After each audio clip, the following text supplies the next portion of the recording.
అయోధ్య ఉత్తరప్రదేశ్లోని ఒక ప్రముఖ పట్టణం. అయోధ్యని సాకేతపురం అని కూడా పిలిచేవారు. అయోధ్య భారతదేశంలోని అతి పురాతన నగరాల్లో ఒకటి.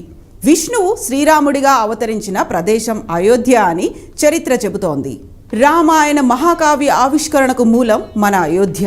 ఉత్తరప్రదేశ్లోని ఫైజాబాద్ జిల్లాలోని ఫైజాబాద్ని ఆనుకుని ఉన్న పట్టణం అయోధ్య సముద్ర మట్టానికి 305 అడుగుల ఎత్తులో ఉంది.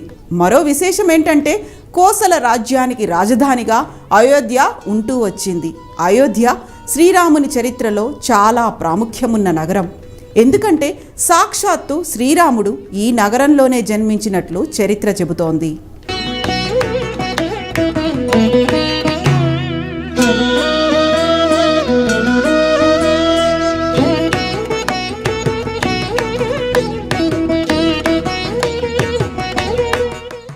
అసలు అయోధ్య ప్రత్యేకతలేంటి? అయోధ్యాపురి ఎక్కడుంది? సరయూ నది ప్రాముఖ్యత ఏంటి? అయోధ్య వెళితే ఏ ప్రదేశాలు చూడాలో ఇప్పుడు చూద్దాం. అయోధ్య సరయూ నదీ తీరాన ఫైజాబాద్కు 6 కిలోమీటర్ల దూరంలో ఉంది. రామాయణాన్ని అనుసరించి 9000 సంవత్సరాలకు పూర్వం వేదాలలో ఆదిపురుషుడిగా హిందువులకు ధర్మశాస్త్రం అందించినట్లుగా పేర్కొన్న మనువు ఈ నగరాన్ని స్థాపించాడు. దీంతో పాటు మనకున్న మరికొన్ని ఆధారాలను బట్టి ఈ నగరం సూర్యవంశరాజైన ఆయుధ్ ద్వారా నిర్మితమైందని తెలుస్తోంది. సూర్యవంశ చక్రవర్తులు పాలించిన కోసల దేశానికి అయోధ్య రాజధాని నగరం. అయోధ్యను రాజధానిగా చేసుకొని హిందూ దైవమైన శ్రీరామచంద్రుడు పాలించాడు. అయోధ్యలో చూడాల్సిన ప్రదేశాల్లో ముఖ్యమైనది హనుమాన్ గర్హి. ఇది హనుమంతునికి అంకితం చేయబడిన దేవాలయం. సీతాదేవి అయోధ్యలో బస చేసిన సమయంలో సీతాదేవి భోజనం చేసిన ప్రదేశంగా భావించబడే సీతాకి రసోయికి నిలయం. నగరం వార్షిక దీపోత్సవం వేళ కార్యక్రమాన్ని వేలాది మట్టి దీపాలతో జరుపుకునే ఒక పండుగ. దీంతోపాటు నగరంలోని రామ్ కోట్, తులసి స్మారక్ భవన్, శ్రీ నాగేశ్వరనాథ్ ఆలయం, కనక్ భవన్, మణిపర్వత్, దశరథ్ భవన్ ఇలా ఎన్నో ప్రదేశాలను సందర్శించవచ్చు.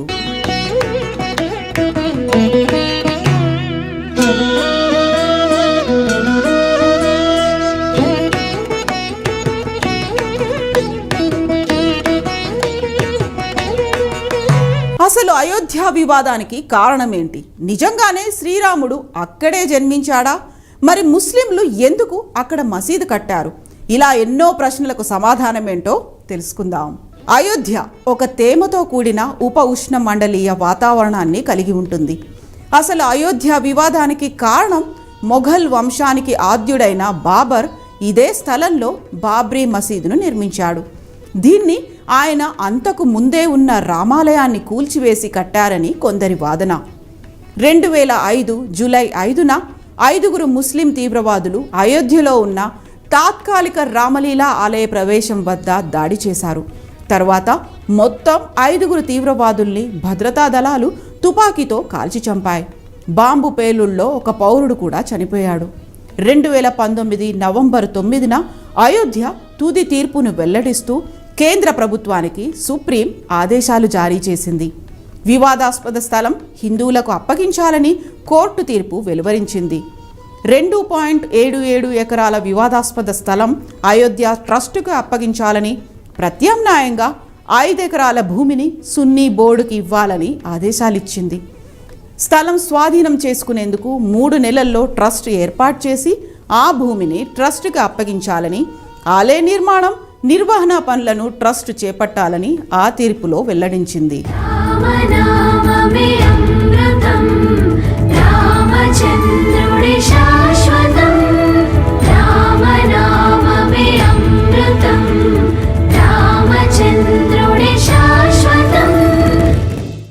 ఇప్పుడు మనం చూస్తున్న అయోధ్య పూర్తిగా మారిపోయింది. రామ జన్మభూమి అయిన అయోధ్య ఇప్పుడు ఎటు చూసినా వెల్లి విరిసిన ఆధ్యాత్మికతతో విరాజిల్లుతోంది. అయోధ్యకు వచ్చే ప్రతి ఒక్కరికి గుండె నిండా భక్తిభావం ఉట్టిపడేలా ఎటు చూసినా ఆధ్యాత్మిక భావనను కలిగిస్తోంది. కోట్లాది మంది హిందువుల కళ నిజమయ్యే ఘడియలు దగ్గర పడుతున్న తరుణంలో అయోధ్య నగరం ముస్తాబవుతోంది. శతాబ్దాల స్వప్నం సాకారమయ్యే ఘడియలు దగ్గర పడుతుండటంతో ప్రపంచం నలుమూలల నుంచి ఎంతో మంది ప్రముఖులు అయోధ్యను చూసేందుకు క్యూ కడుతున్నారు. జనవరి 22 రామమందిర ప్రారంభ మహాసంబురానికి అయోధ్య సరికొత్తగా తనను తాను ఆవిష్కరించుకుంటోంది. 2024 జనవరి 22న రామ్లల్లా విగ్రహ ప్రతిష్టాపన భవ్య కార్యక్రమానికి దివ్య ముహూర్తం ఫిక్స్ చేశారు. 2024 జనవరి 22న రామ్లల్లా విగ్రహ ప్రతిష్టాపన భవ్య కార్యక్రమానికి దివ్య ముహూర్తం ఫిక్స్ చేశారు.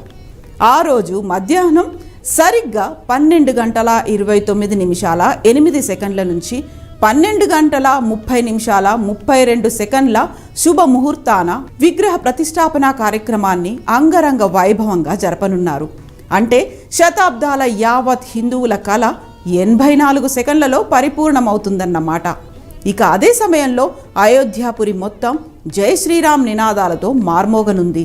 జగదానంద కారకుడికి, జయ జానకి ప్రాణ నాయకుడికి శుభ స్వాగతం పలికేందుకు భవ్యరామ మందిరంలో మన రామయ్య కొలువయ్యే నాటికి ఎన్నో అద్భుతాలు సాక్షాత్కరించబోతున్నాయి.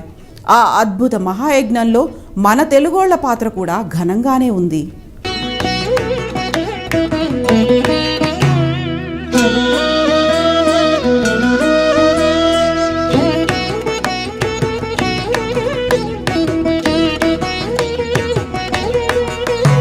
రామమందిరం లక్షలాది మంది భక్తులకు పవిత్రమైన ఆరాధనా స్థలం మాత్రమే కాదు, ఆలయ నిర్మాణ ఇంజనీరింగ్లో అదొక అద్భుతమైన సాహసం.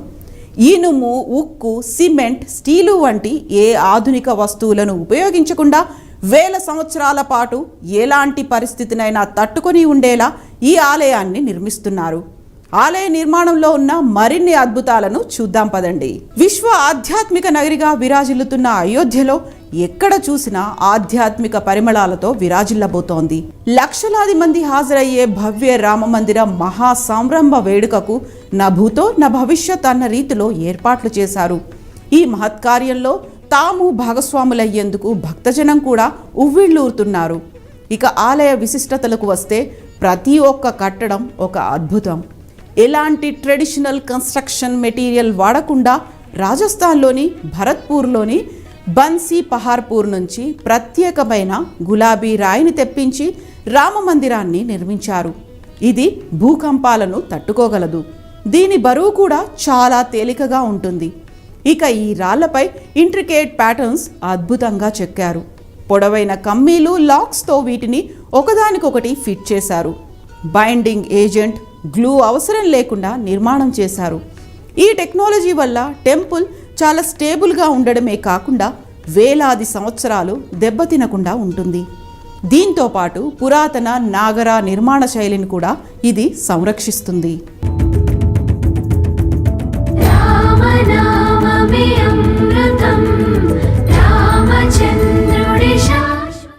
జనవరి 22న అయోధ్యలోని రామాలయంలో శ్రీరామ విగ్రహ ప్రతిష్ఠ జరగనున్న నేపథ్యంలో దేశ విదేశాల నుంచి ఎన్నో కానుకలు వస్తున్నాయి. రాముని అమ్మమ్మ వారి ఊరు నుంచి కొన్ని కానుకలు వస్తే సీతమ్మ పుట్టింటి నుంచి చీరా సారే కూడా ఘనంగానే వచ్చింది. అతిపెద్ద ధూపం, 2000 కిలోలకు పైగా ఉన్న గంట, బంగారు పాదుకలు, తాళం చెవి, ఇలా ఎన్నో కానుకలు రాములోరి సన్నిధికి చేరుకున్నాయి. రామమందిర నిర్మాణం పూర్తిగా వచ్చింది. ఇక కొన్ని పనులు మినహా దాదాపు అన్ని పనులు పూర్తయ్యాయి. రామ్లల్లా విగ్రహ ప్రతిష్టాపనకు సమయం దగ్గర పడుతున్న నేపథ్యంలో రాములోరికి దేశ విదేశాల నుంచి ఎన్నో కానుకలు వస్తున్నాయి. వీటిలో కొన్ని రామాయణ ఇతిహాసంలో పేర్కొన్న ప్రదేశాల నుంచి ఆనవాలుగా కానుకలు వస్తుండడం విశేషం.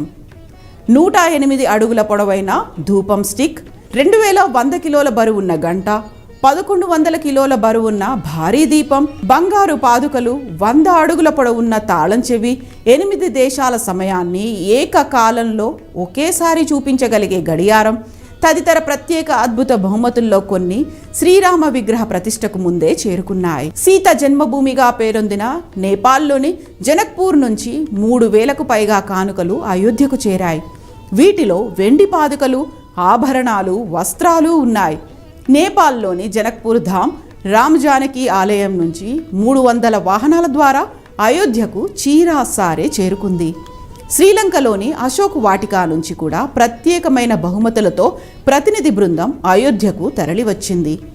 లంకలో రావణుని నిర్బంధంలో సీత ఉన్న అశోక వనం నుంచి ఒక శిలను అయోధ్యకు తీసుకొచ్చారు. 108 అడుగుల పొడవుతో 3.5 అడుగుల వెడల్పుతో 3610 కిలోల బరువున్న ధూపం స్టిక్ను గుజరాత్లోని వడోదరాలో 6 నెలల పాటు తయారు చేశారు. ఈ ధూపం 40 రోజుల పాటు అనేక కిలోమీటర్ల దూరం సుగంధాన్ని విరజిమ్ముతుంది. ఇది పర్యావరణ హితంగా ఉంటుందని దీన్ని తయారు చేసిన వడోదరా కళాకారుడు విహభరద్వాజ్ అంటున్నారు. ఈ ధూపం స్టిక్ను తయారు చేయడానికి 378 కిలోల గుగ్గిలం, 376 కిలోల కొబ్బరి చిప్పలు, 190 కిలోల నెయ్యి, 1470 కిలోల ఆవు పేడ, 420 కిలోల మూలికలు ఉపయోగించామని ఆయన వివరించారు. ఢిల్లీలోని కుతుబ్ మినార్ పొడవులో సగం దీని పొడవు ఉంటుందన్నారు. ఇక 2100 కిలోల బరువున్న గంటను అష్టధాతు అంటే 8 లోహాలతో ఉత్తరప్రదేశ్లోని ఈటాకు చెందిన జలేసార్లో తయారు చేశారు. దీన్ని తయారు చేయడానికి వారికి 2 ఏళ్లు పట్టింది.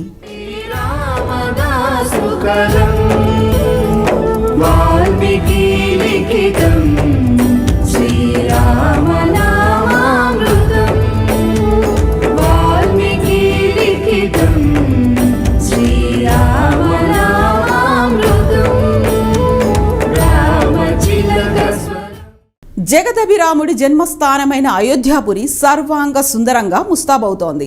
రామమందిరం ప్రారంభం, విగ్రహ ప్రాణప్రతిష్ఠకు సమయం దగ్గర పడుతుండటంతో నిర్మాణ సుందరీకరణ పనులు కూడా శరవేగంగా జరుగుతున్నాయి. ఆలయ నిర్మాణంలో వివిధ రాష్ట్రాల కళాకారులు, కార్మికులు పాలు పంచుకుంటున్నారు. అయోధ్య రామమందిరం ప్రపంచంలోనే 3వ అతిపెద్ద హిందూ దేవాలయంగా రూపుదిద్దుకుంది. మన జీవితంలో ఒక్కసారైనా అలా అయోధ్యాపురిలో విహరిస్తూ ఎంతో నైపుణ్యంతో నిర్మించిన కట్టడాలను, అయోధ్య పరిసర ప్రాంతాల్లో కొలువైన అద్భుతాలను తప్పకుండా చూడాల్సిందే. హలో